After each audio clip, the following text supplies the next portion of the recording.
A telephone is simply a telephone, and a computer is simply a computer, correct? You access the internet, make phone calls, take photographs, and publish to social media.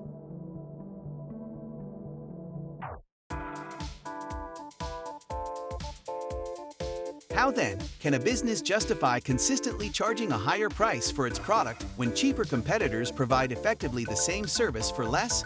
Indeed, it is complex. Therefore, join us as we follow the money and examine why Apple is so pricey. Cynics, such as those of you in the comment area below this video, adore portraying Apple fans as vapid, mindless sheep who would pay $5,000 for a wooden spork if Tim Cook said it was hip.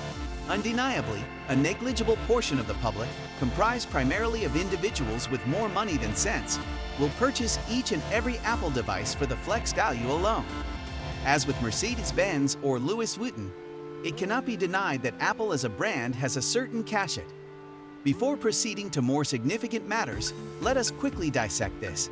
Steve Jobs, the brand's spiritual father, was a firm believer in the power of beauty and alluring aesthetics.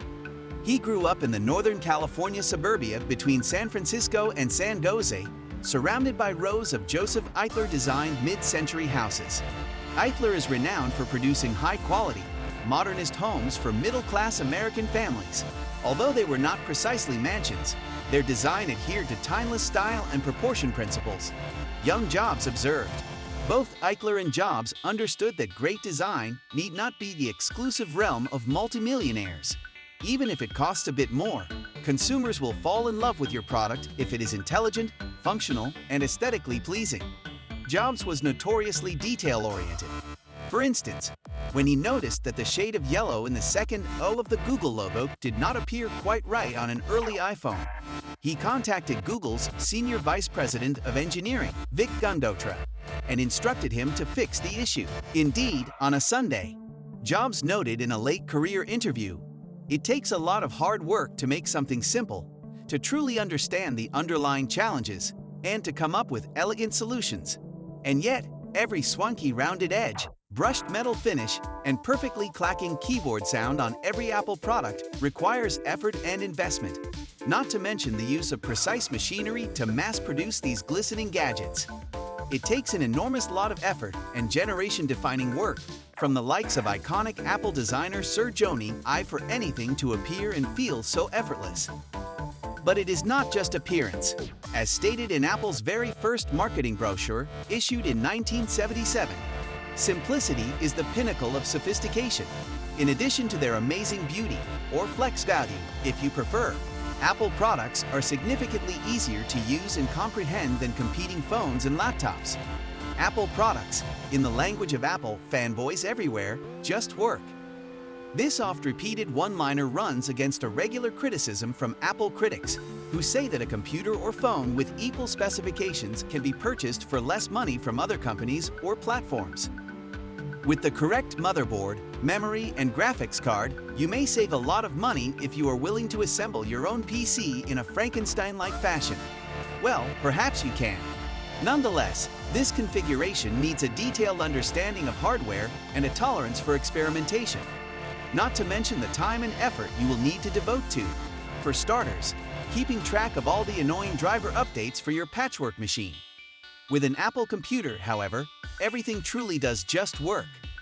Apple devices automatically update frequently to address security concerns and provide general, minor enhancements to the background and interface. Consequently, the ticket price may be more expensive on a Mac. However, if you value your time and dislike hassle, Macs are worthwhile.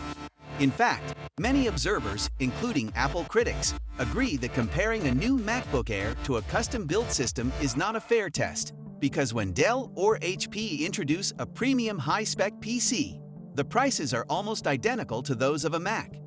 In addition, it is important to note that Apple no longer produces affordable devices.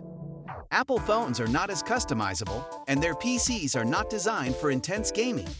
However, the majority of the population does not engage in fragging news or mining Bitcoin. Neither do the majority of users have the time to troubleshoot or explore obscure menus to customize their devices. They desire a phone, computer, or tablet that, at the risk of sounding repetitive, just works. And let us not forget the importance of customer service, especially for non-tech savvy end users. Apple's Store Network and Genius Bar model are legendary among fans for their accessibility and cost-effectiveness, especially after COVID successfully pushed the corporation to relocate its entire service operation online. This kind of care is invaluable to millions, and it is not inexpensive to provide. Neither does the fact that Apple manufactures both hardware and software, practically everything, even down to the CPU in the most recent models. In contrast to a PC developer who must presume their product will operate on a variety of machines and configurations with all the sacrifices it entails, a Mac or iOS app developer is intimately familiar with the hardware and can code accordingly. And the software that comes pre-installed on the majority of Macs is rather good, with operating systems that are continuously updated and strong applications such as GarageBand, iWork, and iMovie. Therefore, for the end user who wants to make and edit a brief home video or record a simple beat using the equipment available, Apple devices are effective and simple. No surprise, creatives and professionals swear by them. And this is before discussing privacy. On a Google-powered Android phone, your data is integral to the business model.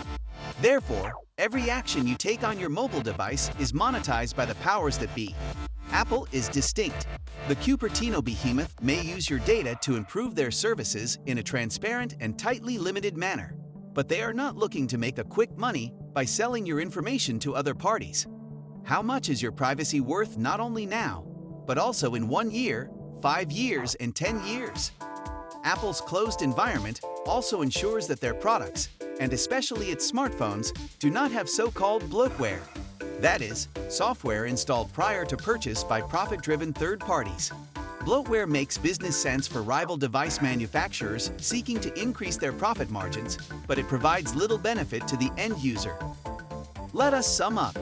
Apple's slick design, superior build quality, great customer service, seamless software and hardware integration, and commitment to privacy are worth paying for, despite the assertions of Apple's detractors that it is essentially the supreme of tech companies, slapping its logo on anything and laughing all the way to the bank. Oh, and Apple products also have a higher resale value. Here is Apple CEO Tim Cook's brilliant 2018 defense of iPhone pricing. Your mobile device has replaced your digital camera. You no longer have a separate one. It has substituted your video camera. It has substituted your music player. It has replaced these various other devices. People desire the most innovative product available, we have discovered. It does not come cheaply. What is your opinion? Are Apple enthusiasts justified in placing a premium on superiority, or has this film persuaded you that we belong to a vacuous Steve Jobs cult? Tell us in the comments, and do not forget to hit the subscribe button for more sleek, yet subtle, tech news.